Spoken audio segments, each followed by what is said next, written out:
to the Economic Briefcase, and I'm your host, Luvinda Abazoka. Today with me is my co-host, Mr. Japao Noah. How have you been? Good, Doc. How have you been? Good evening, viewers. Welcome to the show. Yeah, the weather has been nice in Lusaka. Those of us that are joining us from Lusaka, I hope the Copper Belt is warm. You know, I have a soft spot for the Copper Belt. But I think Western Province, Northwestern Province, how are you? I hope you guys have started, following this program because I know you as your boy that you don't even know what business is. So if you don't watch this program, you're not going to know anything. Well, the power today, what do we have in stock? We're discussing politics and its role in economic development, not so? Yes, political economy. So today is political economy. We are discussing political economy. And our guest today is a person that needs no introduction.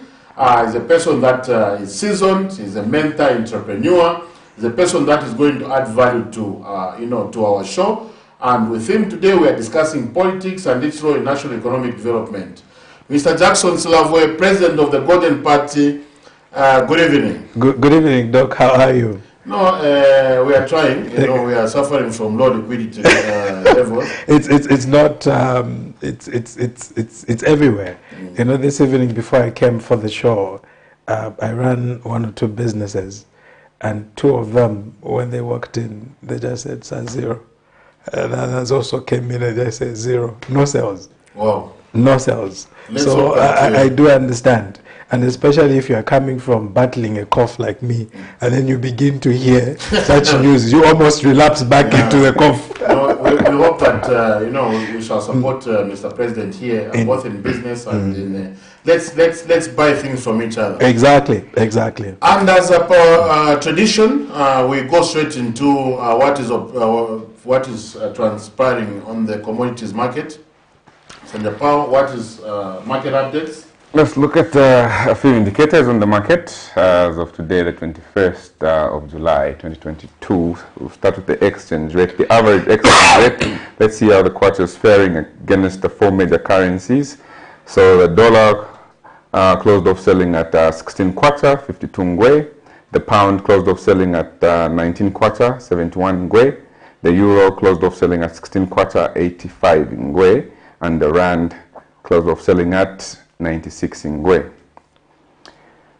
So for the selected metal prices on the LME, aluminium closed off selling at $2,430 per ton. Copper closed off selling at $7,378. Zinc closed off selling at $3,006.50. Lead closed off selling at $2,032.50. Tin closed off selling at $24,691. Nickel closed off selling at $21,179. Crude oil prices. WTI crude closed off selling at $96.59. Brent crude closed off selling at $103.08. That's all we had on the market update. So when you look at what is transpiring, Mr. President, we throw you straight into the dice. Exactly. We've seen the kwacha appreciating. Copper prices are falling from 10,000. I think a month ago. Within a space of a month, we were above the 10,000 mark not so long ago. Exactly. And now we're looking at these prices falling to the I think a 1 month low to about 7,000. What do you think? What are your views, especially on the kwacha from 16.2? I think when I was checking last week. Oh yes. To 16.5. 5.2. It's a good thing, especially for us who are in business and get to pay rentals in dollars. It's a major headache for us. You remember that just a couple of months ago when the kwacha was almost hitting 20, it was a big headache for us because when you plan that you're going to cap this much towards the rentals, then all of a sudden, the kwacha goes, mad, and your landlord is on your back. So it's a good thing. But for me, the tragedy of Zambian politics or Zambian economics is that the Zambian people have been waiting for that trickle-down effect for quite a long time. And we have not been seeing it. Since independence. And I remember during the time of FTJ, we were being told, tighten your belts. Yes, the famous tightening of the belts. We saw Zambia privatize immensely. And you and I, we come from the copper belt. We know the real impact of privatization on the copper belt because I come from Mufrila, and to be specific, from Kamchanga, where you had a lot of miners who were retrenched. Kamchanga then, even up to now, Doc, is almost a ghost town. The major economic activity for Kamchanga, and you remember that I stood as Member of Parliament for Mufrila Central, where Kamchanga is. The major economic activity we have in Kamchanga is bars. There was one time I called for the youth to submit project proposal to me so that I can see how best I can help them. So a number of them sent chicken rearing, some sent goats, some sent this and that. Do you imagine amongst the 12 proposals I got from 12 wards, I had 3 proposals to open a bar.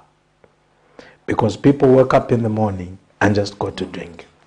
So we have a situation in Zambia where we have been telling our people prosperity will come, and yet it has not come. We tell our people jobs will come, and yet as we are talking right now, we've got 5.5 plus Zambians who are able-bodied but unemployed. We're living in an economy where it is foreign dominated. We're living in an economy which is not owned by the Zambian people. We're sort of spectators. I remember when I joined the mining industry, coming from the copper board, to work in the mine was a dream for me. Yes. And I remember one of the first assignments my boss gave me, and I was at KCM under a mining firm, Indian mining firm, contracted by KCM right there. They came together with Vendetta from India. And I remember one of the first assignments my former boss gave me was to get a contract with another mining firm. And I remember we were only 2 blacks on the management of that company. Myself as business manager and my colleague who was a human resource. And I remember when I began to saw the figures, Doc, how much is involved in mining. I was shaken to the core because I never knew that our country sits on such kind of resources. And I remember the word that my former colleague mentioned, he's still in mining. He said, Jackson, here it's a regime of money where you've joined. I remember he said, it's difficult to come in, but it's difficult to come out of mining. And I began to see figures. At one time, I was privy to how much my company was making. Huge sums of money. So you get to question yourself as a citizen. And I want to qualify it. A citizen who loves the country. Why are we in this position? Why are we in this situation? We are being told inflation is going down, and yet the cost of living is going up. What is it that we are doing as a country's leadership to respond to the needs of the Zambian people? So for me, I would like to be very candid with my colleagues in government. And as far as the economy is concerned, I would give them a 4 out of 10. Below pass, they are not doing very well. The economic hardships that our people are facing are real. And it's incumbent upon the present regime to respond. After all, one of the 3 responsibilities of a government is to protect its people. But we have a government that is not protecting its vulnerable people. In fact, the same vulnerable people, in most cases, they even get to insult you for speaking for them. But we will not run away, we will not shy away from speaking about the economic hardships that our people are facing. I think that would be my... Ladies and gentlemen, we are watching Economic Briefcase on Camnet TV, and today with us an entrepreneur, a mentor, somebody very seasoned, and the president of the Golden Party, You can join us in a few minutes. We're going to open the lines. You can send text messages on the numbers that are appearing below the screen. You can call us, especially Kopara, if you have issues. This is a person that understands. The copper belt is from Mufulira, Kulunsonga, and for us, for me, I was born in Kitwe, raised in Wansha, and again lived in Kitwe, Vena Kitwe. This is the person that you can talk to. My co-host, Mr. Njapao, born and bred in Lusaka, understands how people from Lusaka make money from the copper belt and come and divide it here in Lusaka, giving money to people. So a lot of people know you. I personally know you. My co-host, we normally do research when we have a guest. Today we didn't. I've actually been following him for a long time now. Golden Party has been around for a long time. Yes. Yeah, a long time. 6 years to be specific. 6 to 7 years. Those of you our viewers that don't know you. Yes. Who is Jackson? Who are you? Where are you coming from? Thank you very much. Like you've said, I would like to describe myself in 3 words. I'm a mentor, I'm an entrepreneur, I'm a politician. In terms of politics, I came into politics actively in 2015, August 15th to be specific. I've only belonged to 2 political parties. That is the Heritage Party and now the Golden Party of Zambia. I joined the Heritage Party because after my university days, I wanted to belong to a political party where I felt that can change things.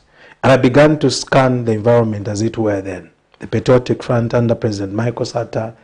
I had a gentleman there called Kelvin who was somehow interested in me, and we knew each other from town center. And he would invite me, sometimes.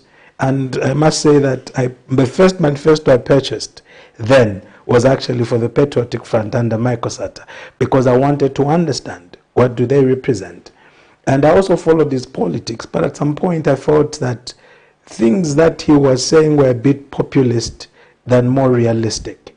So I looked then to the MMD, Dr. Nevas Mumba just come in. That was prior to the 2011 elections. And eventually I set out for General Mienda.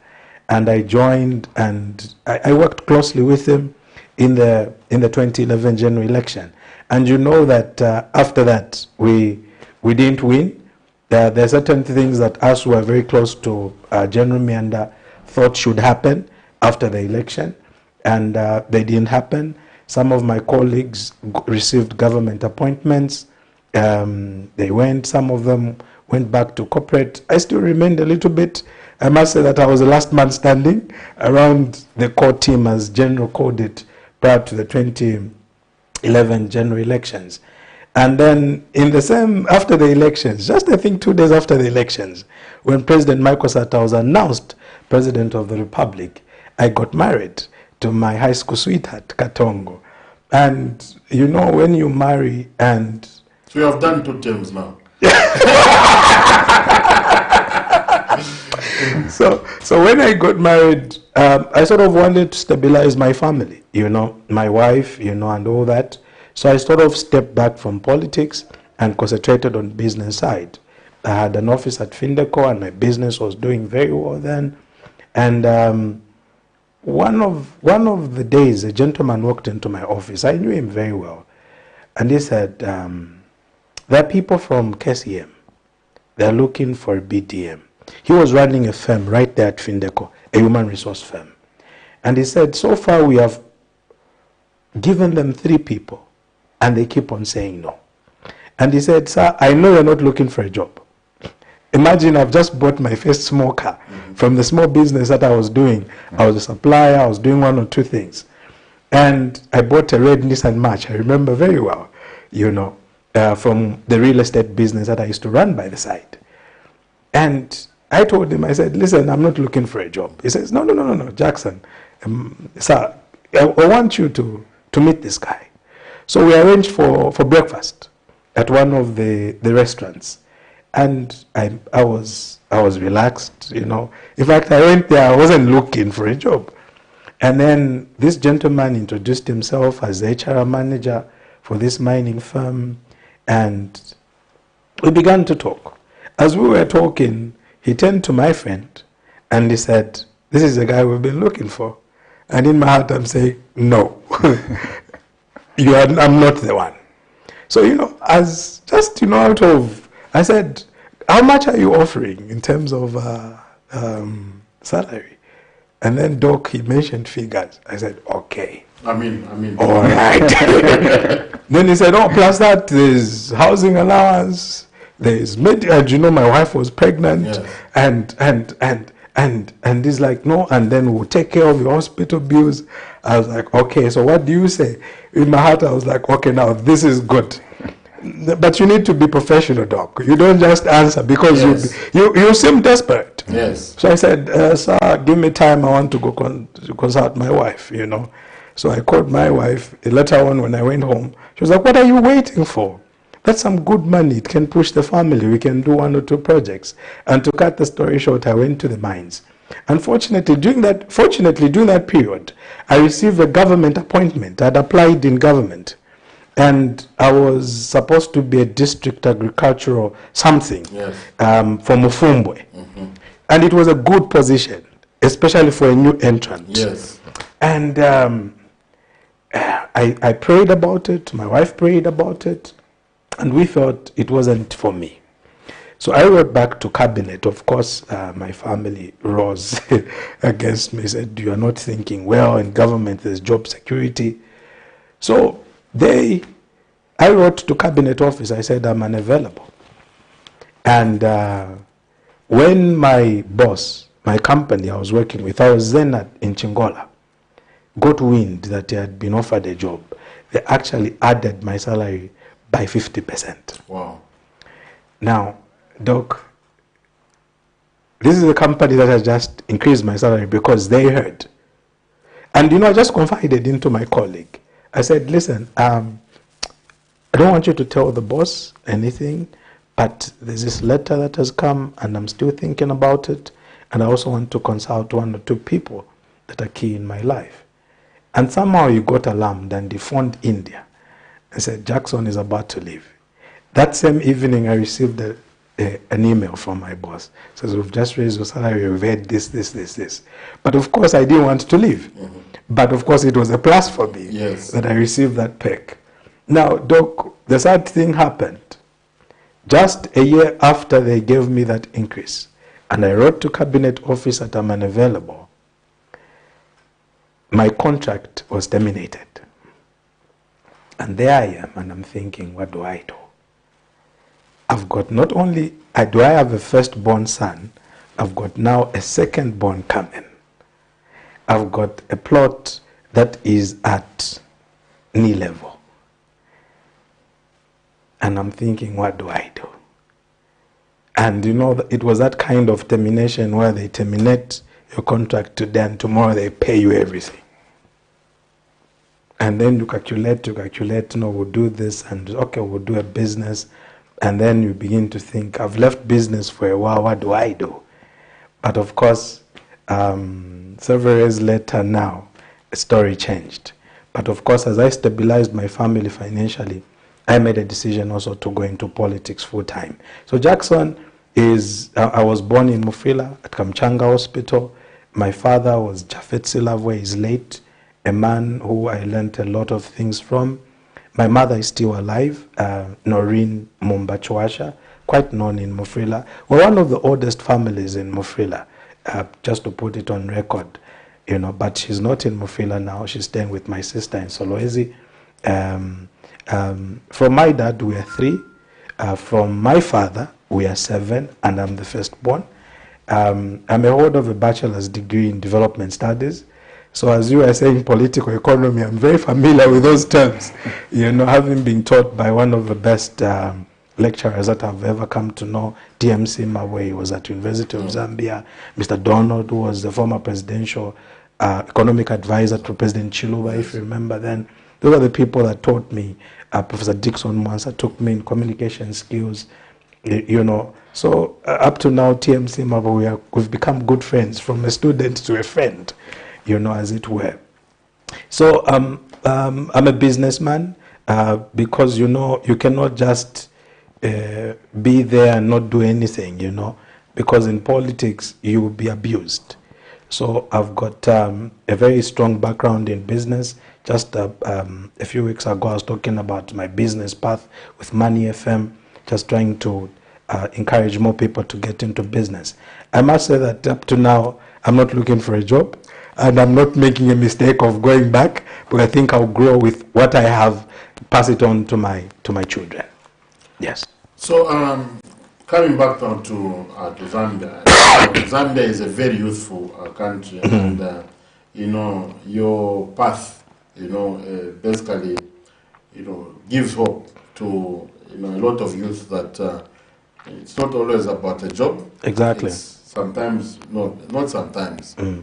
Business all the time is going to, can liberate souls, and that you can go through, you know, setbacks. I know running a political, running a political party is not no, cheap. it's not at all. So let's start from maybe 2011, so that we're not accused of. How do you think, you know, the country has been on, maybe from independence? I think we get it from independence. Yes. You can start from there. What are the setbacks? How do you view, you know, Zambia's economic development agenda from 1964 to where are we getting it wrong? I'm saying we are getting it wrong because we remain a poor country. Exactly. We are, unfortunately, we are a poor country in the midst of abundance. Abundance, yes. We are the second largest producer of copper. Now I hear DRC has overtaken us. Yes. And we have got all these resources, and yet we are extremely poor. And it's unfortunate. And for me, when I analyze the situation, my situation analysis is that deliberately as a country, we have not invested the nation's wealth in our people.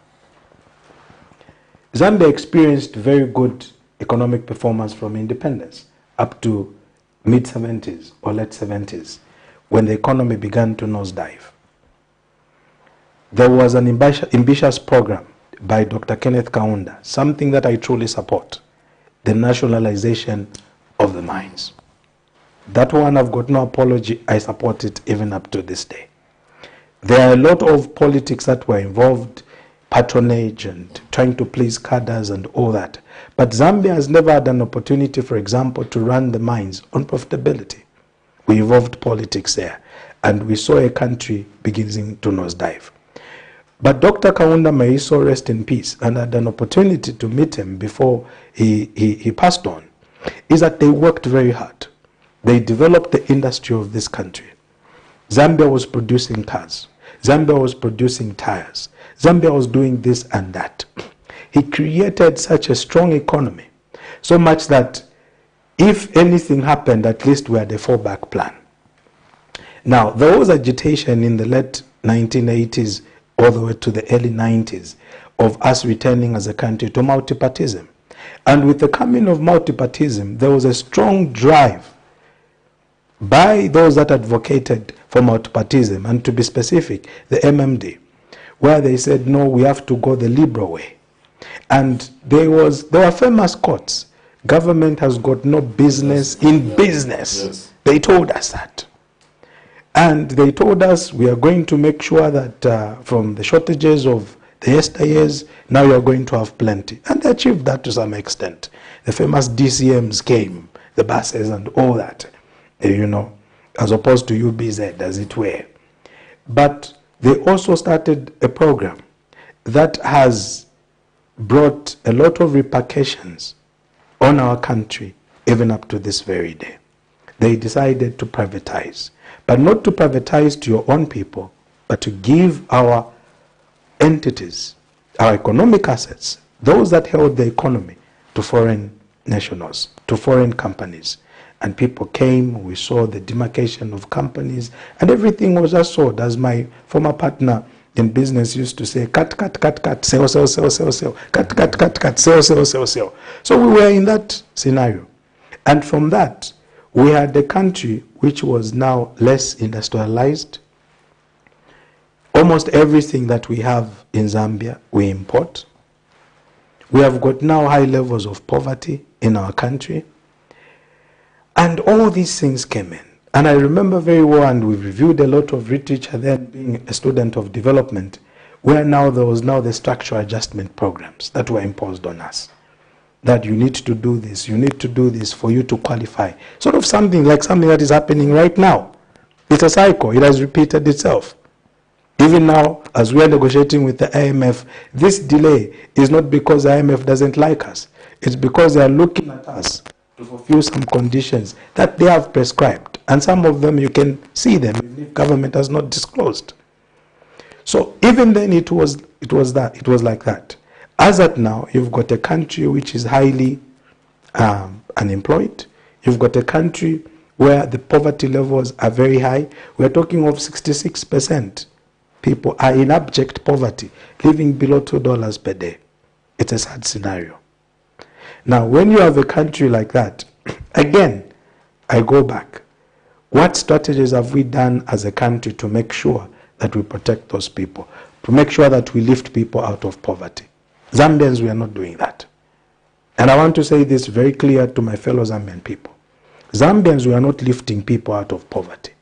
We are burying people out in poverty. I said this a few weeks ago. If you increase the price of fuel without considering the impact it will have on the people, you are burying the poor in poverty. If you increase the cost of transport for the farmers, you are burying them in poverty. If you do these things without protecting the vulnerable, if you do these things without protecting the vulnerable, you are burying the people in poverty. And a lot of people have come to my page and you know the usual insults and everything. Are you saying that government should subsidize and what and what and what? I support subsidies where there is need. And they are not a bad thing in itself. Because you are protecting. Because a government is not a business. A government has to have a human face. Yes. Just as the subs didn't have a human face. It has to have a human face. And this is what we are lacking in this country. And for me, I've been saying, we do accept what is happening in Ukraine. We do accept that there are external factors that are so difficult to handle on the part of government. But every government that loves its people must respond locally. I gave an example. Give our people spending power. And spending power is not to get money and give people. Go and spend. You need to introduce policies. And this is where now economics and politics intermarry. You need to come up with policy management or policy pronouncements that are going to allow people to spend. Because you and I, we know that in a modern economy, it is not government that grows the economy. It is people, when they spend in the economy, are the ones who grow the economy.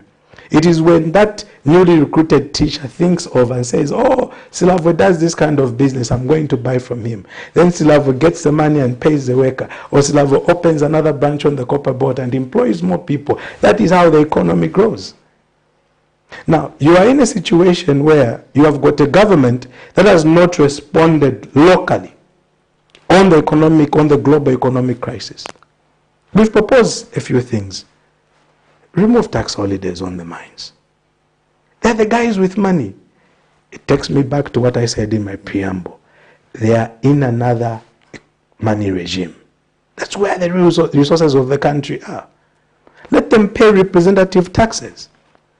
I was listening to the minister from, is it Switzerland?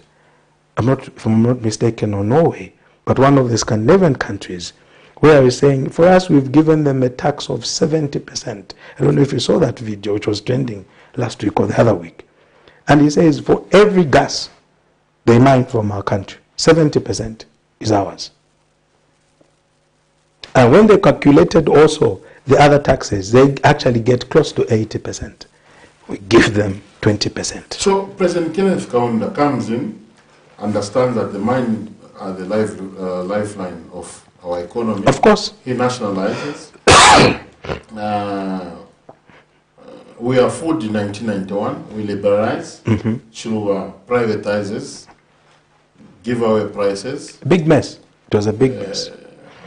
And we keep on talking about FDI. So at what point are we going to realize that our formula is not working? Because privatization started around 1994, 95, 93, somewhere there, when Lusaka Stock Exchange was created. Was created, yes. But now, when are we going By to stop? 1998, everything was So everything sold. was gone, yes. I remember I was in Luansha. We used to call it Luansha Division. All of a sudden, I'm looking at vehicles, Ramcos. Ramcos. Let me give you, in answering your, something I discovered when I was at the mine. Answering your question on foreign direct investment. Should have been 2014, early 2014, my boss called me from India and said, they're opening up new mines in Northwestern. I want you to go there so that we can position ourselves to get some jobs. That is when Kalumbila was coming up, 2013, 2014, and Trident project. And so I got into my vehicle, drove into Northwestern Province, and I got a guide who knew how to move, and we drove early in the morning, I think about 5. We were at Kalumbila. And Doc, when I reached there, we entered. Of course, after a lot of difficulty, we entered, because I was seeing a specific gentleman. And as we were driving, I saw an airstrip. And the airstrip was surrounded. That was early in the morning, by security guards. So in my thinking, I was like, okay, maybe there's some VIPs coming. So I turned to my guide and I said, who is coming today? He said, no, Mr. SILAVWE. Early in the morning, a plane from this airstrip leaves this place. I said, carrying what? He said, gold. There was no gold talk in the country then. And I'm very happy because last year, Mao Sampa collaborated my story. Because he visited, he actually insisted he went inside to go see where the gold was being melted. But by then, there was no talk in the country about gold. God was declared that we have got gold. I think that should have been 2016 or 2017. That is the real story of foreign direct investment in Zambia. I know that foreign direct investment has got its own place. In China, for example, it's also got its own place. But there are certain things that you need to do as a country for you to come and receive foreign direct investment, for it to make sense. Because today, if we kick out the guys, where do we start from? Where do we start from? When foreign direct investment comes, it's supposed to come and have a base. When the Chinese opened up the great opening up of the economy, they had already started doing something that put laws in place. They had structured their country into zones. Or if a company comes to do this, they'll be able to go into this zone. But in Zambia, we don't do that. And somehow we expect that foreigners will come and develop our country. It will never happen. I told you that I was privy to some of the accounts of money that we were making as a company in the mine.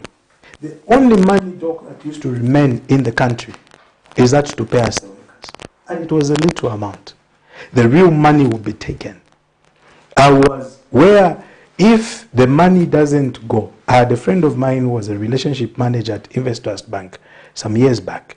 He was telling me how, for example, the Chinese would literally insult him if they received a payment from government and it stayed in the account even for a day. They would call him shouting, what is our money doing there? So we are in this country where we have got a lot of resources and yet there's nothing to show for it. We need to be deliberate to start placing wealth in the Zambian people. And that does not happen through a trickle-down effect because it failed. Zambia's economy modern post-1991, it grew very well during President Levi Mwanawasa. Remember, he's the one who introduced us to a trickle-down effect. Yes. Our economy was growing between 7% and 8% during Levi Mwanawasa's time. Did poverty go away? No, we're still with it. And thus, a person like me have been calling for a new economic order. That we need a reset. This economy, we need to reset it. Sometimes I've gone to the extremes where I even say, some of these mines, we can even shut them down and say, let's first think, how do we exploit this resource to advantage? We're trying to raise copper production to 3 million, but how much will that benefit the country? And somehow a person like me, I now get offended when you tell me you're going to get a job. Because I feel that Zambia has reached a stage where you can own a mine, supported by your government, supported by your political leaders, because they can see that 10, 20 years from now, this investment in Dr. Lubinda will result to millions of kwacha or billions of dollars. Israel, when they formed a state, when they became a state in 1948, they were surrounded, even up to now, they're surrounded by hostile neighbors. In the late 90s, they started a program called YOSMA, where they directly got the 250 million United States dollars, began to invest in their citizens. Now, as we can start making airplanes, do you know Israel would buy broken down airplanes from America and begin to fix them because they are developing capacity. Today, Israel is a leader in medical technology. So, how we cased? Because ever since I was born, it's like we are going through a cycle. It's the same. When I was a bit youthful, I thought, no, this is... But now I realize that it's just a cycle. There's too much youth, unemployment. Monies are now, the liquidity levels are quite low. As Golden Party, what are your solutions, for example, to providing jobs to the youth? I know I don't want to make this program about the Golden Party. About the Golden Party, as if you're trying to entice people to vote for you, because I know you're much more intelligent than we don't need to be talking about them. What should be done in this country so that we create jobs? For us in the Golden Party, we believe that the government should start a venture capital fund to invest in the local Zambians, high quality startups. I'm not talking about what CEC is doing. For me, that is repugnant. I feel we just mess up ourselves, get 50 pin here. No. I'm talking about real money in real Zambian learned professionals. Across all the economic sectors of the economy, in agriculture, we quantify this is the number of people we want to help. We can even put it benchmark 50,000, or we can even say 500,000 or 100,000 US dollars. Anything less than that, you can go to CEC. But if you want to develop this economy, we need to make that leap across all sectors of the economy, including mining, including energy, agriculture, which is a very good starting point for even the current government. One day I couldn't sleep and I was thinking, what are they doing, my colleagues? What is it that I can point to and say the government economically they're doing this? We can say something in governance, we can see, there they're trying, there they're improving. But in economics, what is it that they're really doing? And I told myself, why didn't they even start something which is familiar to them? Because most of them have boasted to be that they are farmers. Why don't we start with agriculture? Why don't we start asking ourselves questions about FISIP? Is FISIP beneficial to the country or not? Can we quantify how much it has returned? Is there a way we can improve it so that it becomes more profitable to the country? Because I talked to a protagonist of FISIP, who is Madam Edith Nawakwi. She's the one who started FISIP. And she said, we had stages. We are told the World Bank, we are told the cooperating partners, this is how we are going to be graduating our farmers. It was not supposed to be a perpetual, give me, I spend, and then I don't return. It was supposed to be a process of graduating our farmers from small-scale farmers to medium-scale farmers to commercial farmers. Are we doing that? FISP is like over 6 billion. Exactly, Doc. In our budget. How many are we? Let's say we're 20 million. Right. Let's do the math. If they just gave that money, maybe we could do something, because, I don't know, and we give 6 bags. And the question is, we need to ask ourselves how many people have graduated? Where is a tangible plan from our colleagues, and this is what they plan to do in the agriculture sector, that we're planning to push in, for example, 100 million in the agricultural sector, and we are targeting this agro-processing, this, that. Why are we not seeing a government say, okay, we've got a lot of young people who are coming from NRDC, we are going to have 10 farms to start with in all the provinces. Those crops that have got a comparative advantage to that province. And see, not only do you produce, but we are going to add for you, a small industry for you to add value to what you are going to farm. Those are the plans I feel are the ones that are going to move the nation. 6 billion, I think we can do a lot. We can do a lot. That's about 300 and, let's assume 6 billion by 10, 600 million per province. Now, imagine, Doc, wow, if we invested, we said, we are going to invest over the next 5 years, we are going to be deliberate to invest $500 million directly in Zambian people. Small-scale farmers, can you come, you guys? Small miners, these small-scale miners, can you come, you guys? What can we do for you? Our own people. That investment in 10 years, Doc, of 500 million will be not less than 10 billion added to the economy. So does that mean all these farmers who are on the FISIP program, some need to be neglected? So if they're neglected, will that still guarantee food security? No, and no, if that is given not, to the few it's not about farmers? neglecting. I'm asking questions, have we attained the objective of FISIP? Because when I had a discussion with a person who started FISIP, then as it were, Madam Edith Nawakwi, they had a program that you would only be there for a number of years, then you graduate. The question is, how many farmers have graduated? I stood in a peri-urban area. The same people have been receiving FISIP from 10 years ago up to now. Same 10 bags, same transport challenges at harvest. SILAVWE, help us with the kanta, not to sombola, so to meniko kanta. Same problems. Have we tracked the achievement of FISIP? Have we quantified the success of FISIP to the Zambian economy? Because it is from there that's when we will know that I think we need to tinker from this side and this side to improve the welfare of the people. Listen, when you are in leadership and you start a program, eventually it must graduate your citizens to a new level. Definitely. Any economic program that keeps your people in perpetual poverty is a disaster. You cannot be on FISIP for 10 years. You have to graduate to some extent. Is that happening? Are we having that conversation as a country that can we move in a different direction? We've hosted quite a number of, articulate, intelligent people on this program. Of course, you are one of them. Thank you.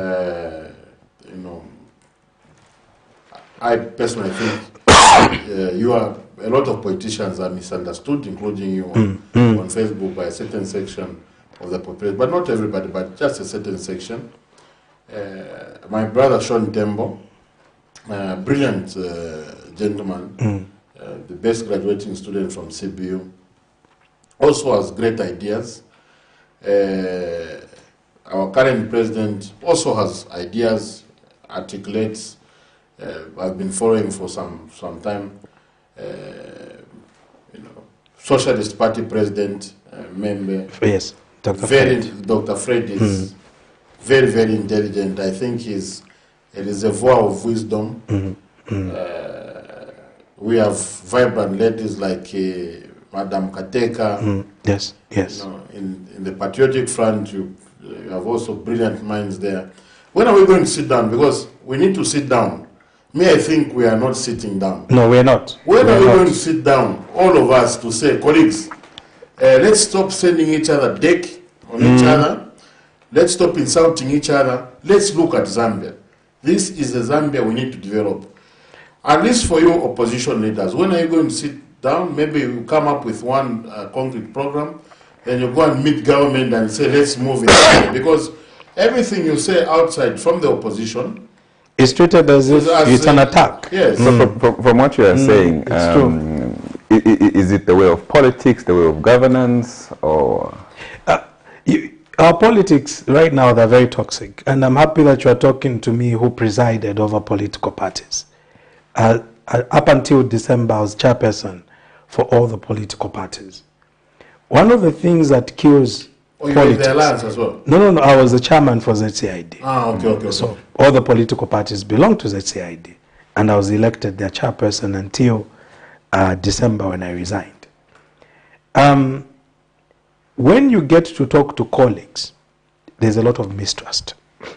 And this mistrust, it goes as far back as independence.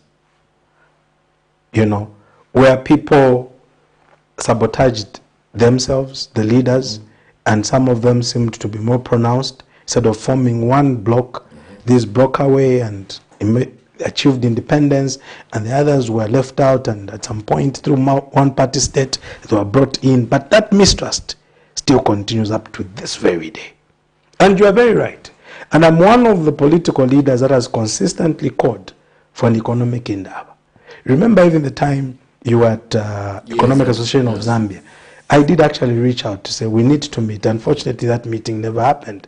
And that is what I was pursuing you about. That when you have a way where you can host us, it's something I presented to my board then, and I agreed, so that we can talk, find each other, because all the solutions to Zambia's problems, they are in Zambia. They are not in America. When I was at they are not at the IMF. I remember that time, for when you are as an institution like ESZ, you need to be close to government, so that you can bring everybody who's failing to talk to government, you can easily bring them to government. So we did an economic summit in Livingstone. It's very unfortunate that time I did not invite, but basically we had invited. I know Honorable Mtati was in attendance, yes. Honorable Magande and a lot of other, but people just chant. Yes, of course. They say, no, this is a PF thing. And that's the problem that we have in the country. We need to reach a level where when we have a good idea, you are invited, you are spoken to. I was talking to there was someone who was very critical on my page, and I posted on how government should reduce the cost of doing business. And I gave a motley of assortment of suggestions to say, can we do this? And this guy just insulted. So my admin called me and said, so can we block? Because I've told them you can't block anyone without my permission. And he says, we're about to block this guy because he said something else. And I saw, it was late at night, I saw his comment there and I inboxed him my number. And just a few minutes, he called me. And he said, yes, Mr. SILAVWE. I said, why have you posted that? And we are talking about something that can help you. I even asked him, are you employed, by the way? He said, no, I don't do anything. I said, but don't you think when government implements this, it is you who get the job and it is government who get the credit? It will not be me. And we began to talk. And as I'm telling you now, he has become one of my biggest praise singers on social media. All the solutions to the economic malaise that we're experiencing as a country, they're in Zambia. I've heard questions like, no, Zambians don't have capacity, Doc, to run the mines. Doc, I was at the mine. Let's die. Doc, let me give you a practical example. I was at the mines, Doc. Us, the blacks, were the ones who were running the show, Doc. Group accountants, mine managers, there was no Indian guy. Us, the black guys. And you know what they did? And you know what they did? And you know what they did? Yes. To provide some kind of oversight, imagine a mine manager. Let me give human resource. There was a lady there, very learned, looking after 11,000 employees. She was human resource manager. You know what they did? They created a post, President Human Resource, and they put their fellow Indian there. But Doc, when there is a problem, it was us alone. Guys, there's an accident. What do? We do this, we do that, we do that. And yet today, your own Zambian, your fellow Zambian will tell you, I don't have capacity. You are refusing. Which capacity are you talking about? I remember one guy, I was introduced to one gentleman, yes. You need to die. I was introduced to one gentleman, Doc. in the mine. I want to mention his name. They pointed at me and said, SILAVWE, do you see that man? That man gets more money than the CEO. Then it was that, is it Dean, who was the CEO? Yes. Said, that guy is a Zambian guy. He has come only to work here for 1 year. But the salary, he gets more than the CEO. Because why? The expertise he had. The man doesn't even talk. He will just come to your meeting. You, Jackson talks, money manager talks, another one. And then he just tells you, colleagues agree with you, and David goes.